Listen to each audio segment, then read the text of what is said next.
There's not been any prior pretrial detention finding. So on the balance, I cannot find that the state has proven by clear and convincing evidence that there are no release conditions that would reasonably protect the safety of any other person in the community. So I am denying the state's motion. I'll take care of that order. That'll be published tomorrow. So Mr. Busfield, I'll set the following conditions of release. You're authorized for release on your own recognizance.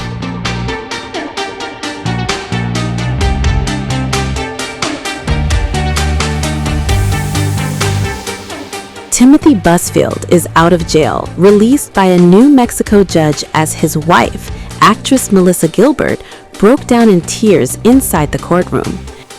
The emotional moment unfolded as Judge David A. Murphy ruled that the Emmy-winning actor and director would be freed while awaiting trial in a sex abuse case, a decision that allowed Busfield to walk out without posting bail. Gilbert, seated in court during the hearing, became visibly emotional as the ruling was delivered, marking a dramatic scene in a case that continues to send shockwaves through Hollywood. There's not been any prior pretrial detention finding. So on the balance, I cannot find that the state has proven by clear and convincing evidence that there are no release conditions that would reasonably protect the safety of any other person in the community. So I am denying the state's motion. I'll take care of that order. That'll be published tomorrow. So Mr. Busfield, I'll set the following conditions of release. You're authorized for release on your own recognizance. Busfield, 68, surrendered to local authorities last week and was taken into custody in connection with allegations involving 2 minor boys. He's accused of sexually abusing the children while working as a director and producer on The Cleaning Lady, a television series filmed in New Mexico. Busfield has flatly denied the allegations. Prosecutors urged the court to keep him behind bars, arguing that the accusations reflect a broader pattern of inappropriate behavior, one they claim escalated and ultimately culminated on the set of the series. They pointed to statements made by the parents of the boys, who alleged that Busfield groomed and sexually abused their children while working with them during production. Those allegations were detailed in the arrest warrant filed by prosecutors.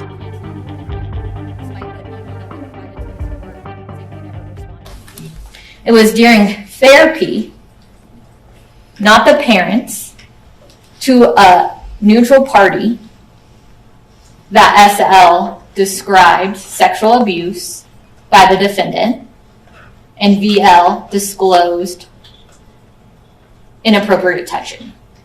The boys' disclosures in this case, they were detailed, they were visceral, they were also not exaggerated. Inside the courtroom, Busfield's defense team mounted an aggressive push for his release. Attorneys submitted more than 70 letters written by individuals vouching for Busfield's character, reputation, and conduct throughout his decades-long career. The defense also told the court that Busfield had taken and passed a polygraph test related to the allegations. In addition, they cited a psychosexual risk assessment, arguing that it supported their claim that Busfield does not pose a danger. I don't need to tell the court this, but my client is presumed innocent. As he sits here today, he is an innocent man. And I have significant concerns about the prosecution talking as if he has already been convicted. That these allegations, this complaint, is not only all over New Mexico, all over the national media, it is all over the world.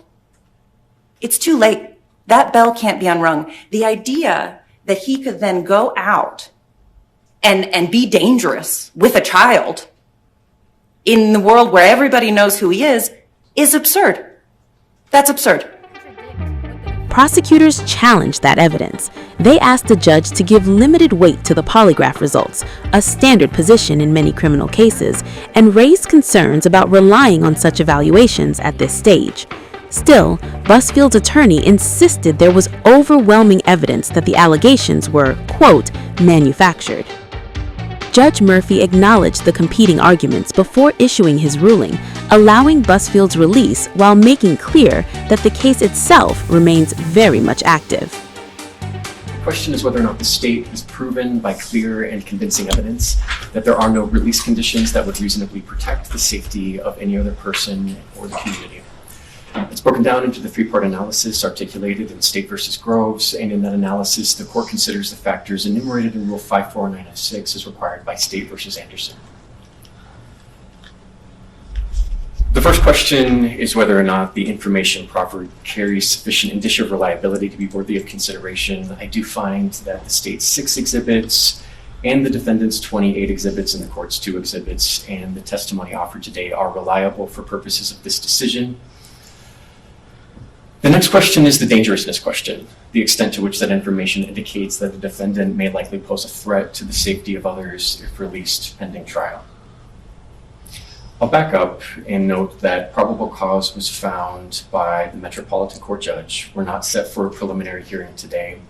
I do find that that is sufficient for a probable cause finding for today's purposes.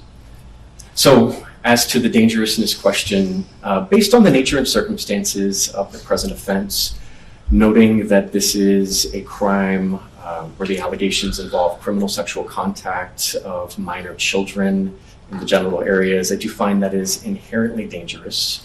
So I'm satisfied based on those that the state has proven that Mr. Busfield does pose a danger to the safety of others. As to the last question, whether there are any potential pretrial release conditions that would reasonably protect the safety of others, I'll work my way through the F6 factors, first adopting my findings about the nature and circumstances of the present offense. I'll move on to the weight of the evidence. Now, Ms. Brandenburg-Koch is right. It's important to acknowledge the nature of sexual assault cases, and delays in reporting, especially from minor alleged victims, are fairly common. That sort of sexual abuse often occurs in the dark. This situation is a little different in that the allegations involve the defendant being alleged to have committed these acts on a film set. Now, the defendant's presentation, the affidavits from a number of people who worked on that film set, the independent investigation performed by the law firm hired by Warner Brothers, the testimony offered today do not corroborate the allegations offered by the alleged victims in this case. Now, while true, the statement from those children to law enforcement initially and expressly denied that anything occurred, the children then subsequently reported these things. That's not uncommon. As it stands today, based on the limited information I have in front of me, I'll characterize the weight of the evidence against the defendant as neutral at this point in time. As to the defendant's history and characteristics, as included or reflected in Court's Exhibit 1, this defendant exhibits 0 criminal history, no misdemeanor or felony history. The state has brought forth a number of allegations over the last 30 years, something of a pattern involving allegations of this defendant committing some sort of sexual contact against post-pubescent women. Now, these allegations have not been vetted by the judicial system for various reasons. There being a civil settlement in one of those, a declined prosecution, or no action taken on the exchange of the defendant engaging in therapy. I understand that given the media attention to this case, that more people may come forward with other allegations supporting this pattern. But at this point in time, it's difficult for the court to put too much weight into those allegations as they've not been vetted by the judicial system. I'm concerned about the allegations of this defendant using his position of power on the film set to advance his own personal motive. But the affidavits offered by other people working on the film set do not show that Mr. Busfield has used or abused that position of power. With regards to the nature and seriousness of the danger posed, I'm very mindful of the higher court's guidance in the Begay case in weighing this defendant's risk of reoffending. But given the lack of a pattern involving children in this case, I think that can be remedied through different conditions of release. For factor E, I don't find that there's been sufficient presentation that this defendant may commit new crimes if released pending trial. There's no evidence of a pattern of criminal conduct. There are no similar allegations involving children in his past. There's no evidence of non-compliance with prior court orders. Rather, this defendant self-surrendered and submitted himself to this court's jurisdiction, demonstrating compliance with the court order for his arrest. There's not been any prior pretrial detention finding. So on the balance, I cannot find that the state has proven by clear and convincing evidence that there are no release conditions that would reasonably protect the safety of any other person in the community. So I am denying the state's motion. I'll take care of that order. That'll be published tomorrow. So Mr. Busfield, I'll set the following conditions of release. You're authorized for release on your own recognizance with the conditions that you appear at all future court settings. You're not violating the laws. You'll be supervised by pretrial services here in Albuquerque at a level 2. I'm not going to prohibit your travel. I understand you may not live here, but you will need to report to pretrial services here. You're not to possess any firearms or dangerous weapons. You're not to possess or consume any alcohol or illegal drugs. You must notify the court of your address. You're not to have any contact with the alleged victims or their families, and you're also not to discuss the case with any witnesses. That's what the attorneys and their investigators are there to do, and we can't have you tamper with any of that. And then you need to maintain weekly contact with your attorney in this case. Busfield, best known for roles in The West Wing and 30-something, now faces a legal battle that could redefine his legacy.